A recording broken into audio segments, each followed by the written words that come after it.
मध्य प्रदेश विधानसभा चुनाव को लेकर प्रचार अभियान ने रफ्तार पकड़ ली है। इसी क्रम में 4 नवंबर को केंद्रीय गृह मंत्री अमित शाह ग्वालियर आएंगे, जहां भाजपा के समर्थन में चुनावी जनसभा को संबोधित करेंगे। केंद्रीय मंत्री के दौरे को लेकर पुलिस ने अपनी तैयारी शुरू कर दी है। जैसे जैसे चुनाव की तारीख नजदीक आती जा रही है, पार्टियों ने भी कमर कस ली है। चुनावी सभा में स्टार प्रचारक के रूप में पार्टी ने अपने अपने शीर्ष नेतृत्व को स्टार प्रचारक के रूप में मैदान में उतार दिया है। इसी कड़ी में 4 नवंबर को हजीरा के इंटक मैदान में केंद्रीय मंत्री अमित शाह की सभा का आयोजन किया जा रहा है। सुरक्षा की दृष्टि को देखते हुए गुरुवार को पुलिस प्रशासन ने हजीरा इंटक मैदान का निरीक्षण किया है। इंटक मैदान में कांग्रेस पार्टी के प्रत्याशी सुनील शर्मा का कार्यालय बना हुआ है। वहीं इंटक अध्यक्ष राजेंद्र नाती ने बताया है कि इंटक मैदान में पहले भी सभा हुई है और हम लोग गांधीवादी हैं। हमारे यहाँ मेहमानों का स्वागत किया जाता है। पूर्व में भी यहाँ सारे राजनीतिक दलों की बड़ी सभाएं होती रही हैं और आगे भी होंगी। यही एक ऐसा स्थान बचा है कि जहाँ पूरे क्षेत्र के अंदर बड़ी सभाएं की जा सकती हैं। जहाँ तक इंटक में प्रत्याशी के कांग्रेस के प्रत्याशी का कार्यालय को होने सवाल है, वो अपनी जगह काम कर रहा है। उनकी सभा होगी, चले जाएंगे, ये स्थायी है। नहीं, इस तरह का ऐसा कोई रोष किसी कांग्रेसी कार्यकर्ता में नहीं है। कांग्रेस बड़े गांधीवादी सिद्धांत पर चलने वाली है, शांति प्रिय है।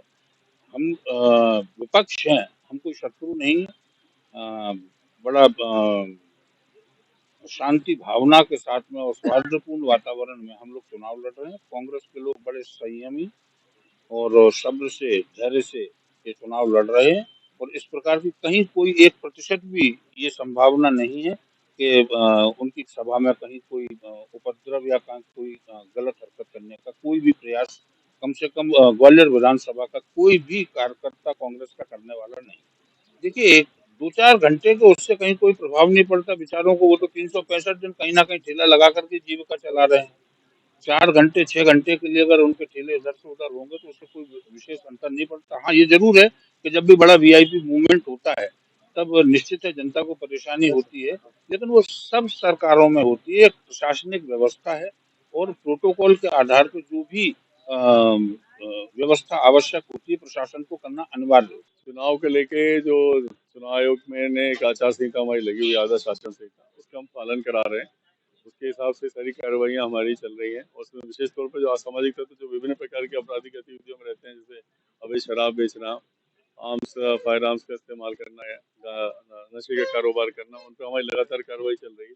इसके अलावा स्थायी वारंटों की तामीली भी हम लोग लगातार करा रहे हैं और जो लाइसेंसी हथियार थे वो सबके जमा कराने का भी चल रहा है। अभी हमारे काफ़ी सारे हथियार जमा हो चुके हैं। ठीक है, इसके बाद अभी हम वेरिफिकेशन करा रहे हैं कि कोई व्यक्ति ऐसा तो नहीं है जिसके पास लाइसेंस है और जिसको छूट नहीं है उसके बाद भी उसने हथियार जमा नहीं किया है।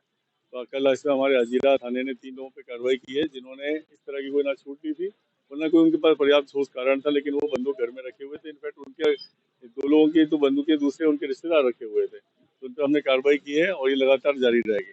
वो तो तय होता है एक्चुअली में, सभा कैसी करनी है, छोटी है, बड़ी है, नुक्कड़ सभा है, उसके हिसाब से प्रशासन ने तय किए हुए हैं ग्राउंड और उसमें फर्स्ट कम फर्स्ट बेसिस के आधार पर जो पार्टी के स्टार प्रचारक आएंगे या सभा के लिए अनुमति मांगी जाएगी तो उसको अनुमति दी जाती है।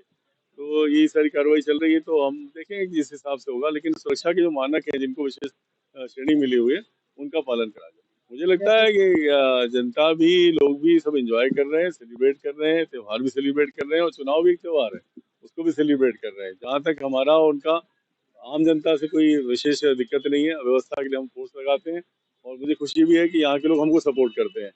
तो अगर कोई बदमाशी करेगा तो हम उस पर सख्ती से कार्रवाई करेंगे और बाकी लोग त्योहार मनाएं, शांति से मनाएं, अच्छी व्यवस्था से मनाएं, ये हमारी कोशिश रहेगी। ग्वालियर से गुड्डू सविता की रिपोर्ट।